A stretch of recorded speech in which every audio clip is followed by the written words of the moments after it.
Is it too good to be true? I want this so much, but don't know if I can trust you. My mind's racing fast, trying to find the red flags I'm used to. All these green lights, are they coming too soon? Caught between red and the green, and you, I'm stuck in the Unfortunately, I will not be able to make shots like that in the nearest future, as apart from closing national parks, Polish government closed also national forests, which I think is very stupid decision, but this is how it is right now. Fortunately to me and my family, our local city authorities, the authorities of Krakow city where I'm living in, they did not forbid visiting forests, the local ones, the urban forest. So apart from going to grocery shop, now we can breathe fresh air only in urban forests. So I'm afraid to think what are the next limitations. Is it too good to be true? I want this so much, but don't know if I can trust you. My mind's racing fast, trying to find the red flags. Is it too good to be true?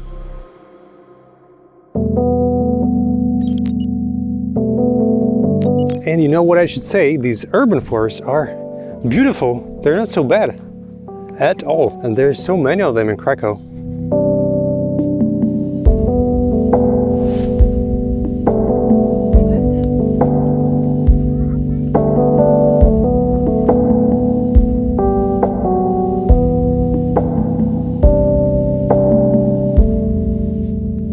It's almost time to wake up.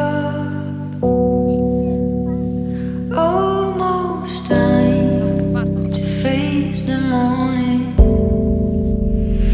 Don't know if I want to wake up. Afraid of losing what I found.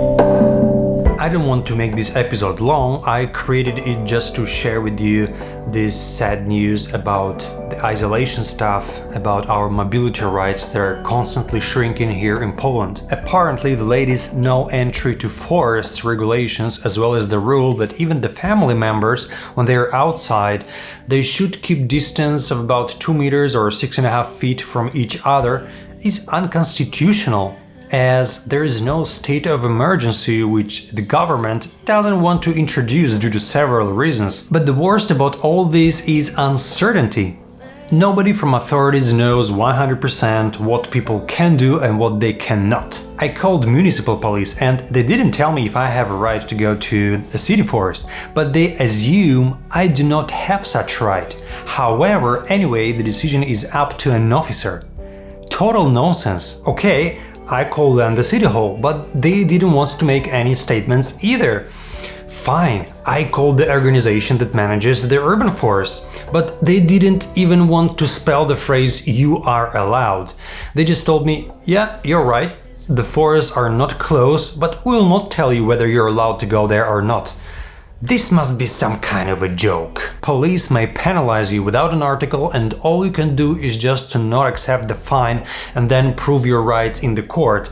This is so fearful, and I think this is the main point of this intimidation, to scare people and to see how far it may go with people accepting that. Just to make it clear, so far self-quarantine is a very successful way to postpone the spread of the virus, and I totally support it, especially for the older people or the people suffering from chronic illnesses, but don't take away people's freedom by violating the law. Forests are much safer than, for example, churches. They're still not banned in Poland. I don't want to go deep into politics, and I understand that many countries has the same problem, as they were not prepared to deal with the issue. But as a father of a daughter, I'm just looking at the situation and I can feel how daughter's childhood just passes by, and I hate it. But we'll deal with it. I'm pretty sure. Almost forgot, guys, subscribe to my channel if you haven't done that yet, and let's go through these tough moments together. And sorry for this pessimistic episode. See you soon. Cheers!